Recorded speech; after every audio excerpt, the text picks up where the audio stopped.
After tariff warnings and a failed Mexico deal, Prime Minister Mark Carney is on a quote, reduced schedule vacation. Female athletes on Team Nova Scotia's girls volleyball team face sanctions for privately objecting to sharing dorms with a male teammate who identifies as a girl. Conservative MP Marilyn Gladu is seeking a federal apology after Parks Canada revoked U.S. Christian singer Sean Feucht's performance permit, citing a violation of Canadians' charter rights. Hello Canada, it's Tuesday, August 12th, and this is the True North Daily Brief. I'm Isaac Lamoureux. And I'm Alex Zoltan. We've got you covered with all the news you need to know. Let's discuss the top stories of the day and the True North exclusives you won't hear anywhere else. Prime Minister Mark Carney is on a reduced schedule vacation this week despite his warnings about U.S. tariffs. This follows his cabinet's failure to secure a trade deal with Mexico and his inability to resolve the tariff issue. The Prime Minister's office's press team released a media advisory Sunday announcing Carney would, quote, reflect a brief period of local vacation for the week of August 11th. He will remain in the National Capital Region and surrounding area. This marks Carney's second vacation since becoming Prime Minister in April. Carney, still without a trade deal with the United States amid an escalating trade war, will, quote, remain in close coordination with his team and officials on several economic and security priorities. Despite the many economic issues Canada is currently facing, Parliament has only sat for 20 days this year. Carney said he would speak with U.S. President Donald Trump when it, quote, makes sense, 4 days after the recently passed trade deal deadline on August 2nd. The Prime Minister made the comments last week in British Columbia after Trump announced the U.S. would increase tariffs on Canadian imports to 35% on all goods not covered under the Canada-United States-Mexico agreement. His vacation also comes on the heels of news that Mexico would not be engaging in a bilateral trade agreement with Canada, signaling a growing divergence in North American diplomacy. Foreign Affairs Minister Anita Anand and Finance Minister François-Philippe Champagne traveled to Mexico last week for trade meetings that included Mexican President Claudia Sheinbaum. Sheinbaum called her meeting with Anand and Champagne, quote, very good, but clarified a new trade deal was not on the table. So, Alex, has Carney made any progress on securing a beneficial trade deal with the U.S., or are Canadians worse off than they were before the election?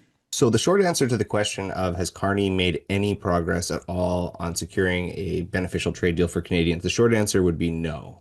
He certainly hasn't. But I'm going to go a little bit off script here, Isaac, in the sense that I'm actually going to grant a little bit of forgiveness to Mark Carney on account of the fact that I think it would be almost a fool's errand for him to try at this point. They did have some bilateral trade meetings, and the ambassador to Canada from the United States later went on CBC and said that they weren't able to secure a deal because the vibes weren't good. Then Donald Trump infamously put out another letter via Truth Social saying that he was going to increase tariffs on Canada because we hadn't done enough about the fentanyl crisis. This in the face of the fact that the U.S. Border and Customs is responsible for ensuring fentanyl does not flow in over the northern border, and they have not been able to identify anybody bringing over a significant amount of fentanyl. So I'm not really sure that Mark Carney is operating with a rational actor. That's my personal opinion. But again, the short answer to the question of has he achieved anything, because he's ultimately responsible to Canadian taxpayers, is no, he is not. The reasons for that, though, I suppose, are more subjective. And just one thing I wanted to add, Alex, that we didn't mention was, of course, Carney called Trump the day before the tariff deadline, that being July 31st, and Trump publicly stated he did not answer his call. And we'll remember before the Canadian election even concluded, Trump said on the record that he would prefer a Liberal Prime Minister. Well, I think he had said that he thought a Liberal would be easier to negotiate with, as I seem to recall. The Conservative that's running is stupidly no friend of mine. I don't know him, but he said negative things. So when he says negative things, I couldn't care less. I think it's easier to deal, actually, with a Liberal. And maybe they're going to win, but I don't really care. It doesn't matter to me at all. But Isaac, I mean, I think you make a good point there. It's impossible to negotiate with somebody who isn't answering the phone. And so there's a little bit of a part of me, I'm a little bit of a conservative partisan. We all have our biases that can't help but imagine Pierre Poilievre is having the best summer ever right now, because he's not the prime minister and he doesn't have to deal with what I think, again, is kind of a fool's errand. Mind you, all of this will be consequential and will matter when the SMACA agreement has to be renegotiated in the next year or two. So I think Yeah, the question remains, of course, would he have answered the call if Pierre Poilievre was the prime minister? I guess we'll never know. Members of Team Nova Scotia's girls volleyball roster returned from the Canada Cup in Toronto under threat of sanctions after raising private concerns about competing against and sharing private spaces with a male teammate who identifies as a girl. The 17-year-old male MVP athlete was selected for the Team Nova Scotia roster after a strong club season in which he was named the most valuable player after his team won the championship. However, the male's inclusion on the girls' provincial team required him to travel to Ontario and share accommodations with female athletes. According to multiple sources who spoke with True North, no prior disclosure or consent process was offered to the female players or their parents regarding his placement in female spaces, which left the girls grappling with an imposed reality that they had no power to challenge. At the Canada Cup, players discovered the teenage boy had been assigned to the girls' dorm. An anonymous source alleged that while each player had their own room, bathrooms were shared. Some teammates expressed concern in a private Snapchat group where they discussed their discomfort with the arrangements and the lack of prior consultation. Screenshots reached head coach John Elliott, who summoned players from the program's elite team for a meeting. According to an anonymous source, Elliott condemned the chat as, quote, disgusting, and alleged that it was laced with, quote, transphobia and, quote, homophobia. He threatened to expel any girls involved from the team for the upcoming season. A subsequent email to parents echoed this stance, alleging an LGBTQ plus athlete had been targeted with, quote, rude and disrespectful remarks, yet omitted any mention of the trans athlete male biology. Another email sent to parents revealed even fewer details. At no point was the athlete's male sex stated in any of the communications known to the anonymous source. The matter was framed as an equity and inclusion issue with reference to breaches of Team Nova Scotia's values and code of conduct. The wording of Volleyball Nova Scotia's diversity, equity, and inclusion policy uses broad language to protect LGBTQ plus athletes, but does not address fairness or safety concerns for female athletes when biologically male players are included. True North reached out to the male athlete, Volleyball Nova Scotia, and coach John Elliott to provide them with an opportunity to comment, but they did not respond. The male athlete's mother responded to an email which described multiple allegations made by the source. She said that, quote, the claims outlined in your message are false and harmful, but declined further requests to clarify which claims, adding that it's inappropriate to approach a minor for comment without parental consent, particularly on matters of this nature. The Canadian Centre for Ethics in Sports scientific review, which informs these policies, acknowledges that testosterone suppression does not eliminate male advantages such as muscle mass, bone structure, and jump height, attributes critical in volleyball. Yet it imposes no domestic eligibility standards, leaving such decisions to provincial bodies. So Isaac, where do Mark Carney and Pierre Poilievre respectively stand on the issue of men, biological men, in women's sports and women's spaces? Yeah, Alex. So Mark Carney and Pierre Poilievre have taken sharply different positions on the issue of biological males in female sports and other women-only spaces. Carney has avoided taking a clear stance. You'll remember, Alex, in an April 2025 French language federal leadership debate during the question and answer period when you asked him about whether biological women should have the right to their own spaces free for males, that being in sports, change rooms, washrooms, prisons, shelters.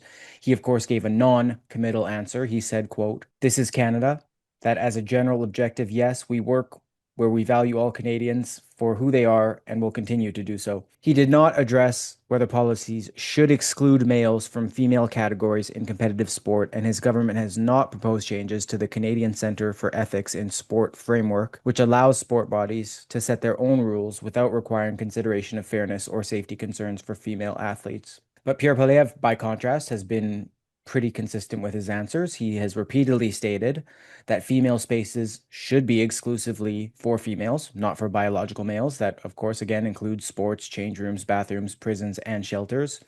He has, in fact, pledged that under his leadership, there would be no male prisoners in female jails.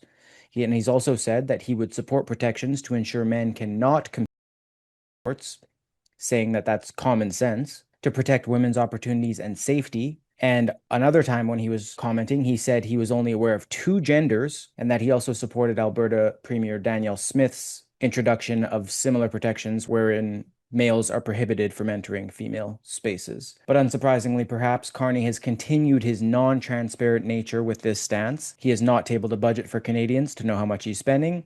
He's stopped publishing immigration numbers, so Canadians don't even know how many immigrants are entering the country. And of course, again, with this one, he sidestepped the question, not really letting Canadians know how he really feels. Well, I also think it's important, Isaac, for listeners to understand that I don't know any of the people involved in this story, but essentially the volleyball coach is following the law. So the Trudeau Liberals, in their infinite wisdom, passed Bill C-16, which now protects gender identity under the Canadian Charter of Rights and Freedoms. So if they were to disallow this biologically male player, assuming that he is biologically male from the team, then they could face a charter challenge and potentially a lawsuit. So unless our legislators change that law, I think we're going to see more and more of these issues going forward.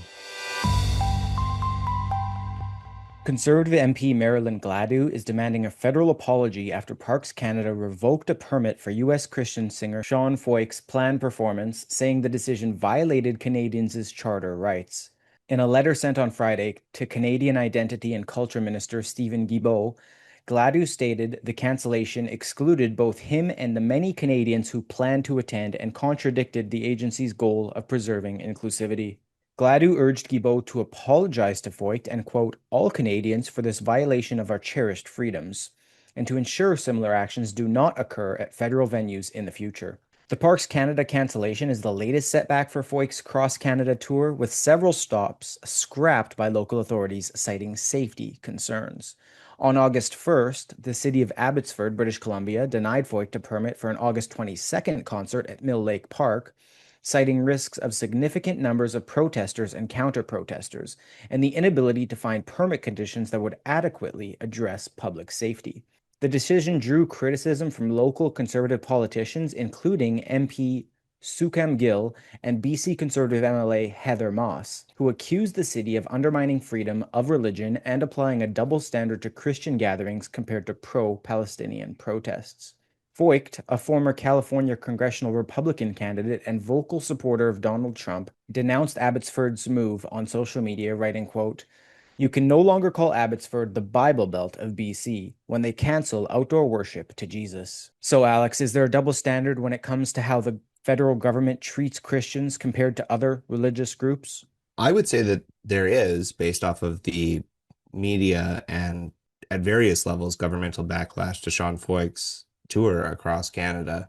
I think that most of the same media who are up in arms over the fact that he is doing Christian rock concerts around Canada, I would say that it's a remarkable double standard in the sense that, I'll give you an example. In British Columbia, politicians were recently seen posing with rather outspoken Khalistani activists. So Khalistan is a fictitious state that a subminority of Sikhs in Canada would like to carve out of the Punjab region of India. And it has been involved in various acts of violence, including one of its members being implicated in a judicial inquiry for the largest terrorist attack in Canadian history. And politicians seem to be quite okay with those musicians touring around Canada and spreading their message, but they do not take the same approach to this Christian rock singer. I think a lot of it has to do more with politics than with religion, and I think that they're offended by his, I guess you could call them, Make America Great Again sensibilities. But it's not politicians' job to be the arbiters of what politics is and isn't acceptable. And so I think that it is not only a double standard, but it's also an efface to people's democratic rights to gather and to speak their mind and engage in free expression, all the things that we love in this country. That's it for today, folks. Thanks for tuning in. You can stay on top of new episodes every weekday by subscribing to the Daily Brief on iTunes and Spotify. Also, while you're at it, make sure to hit us with a 5-star rating and please leave a review.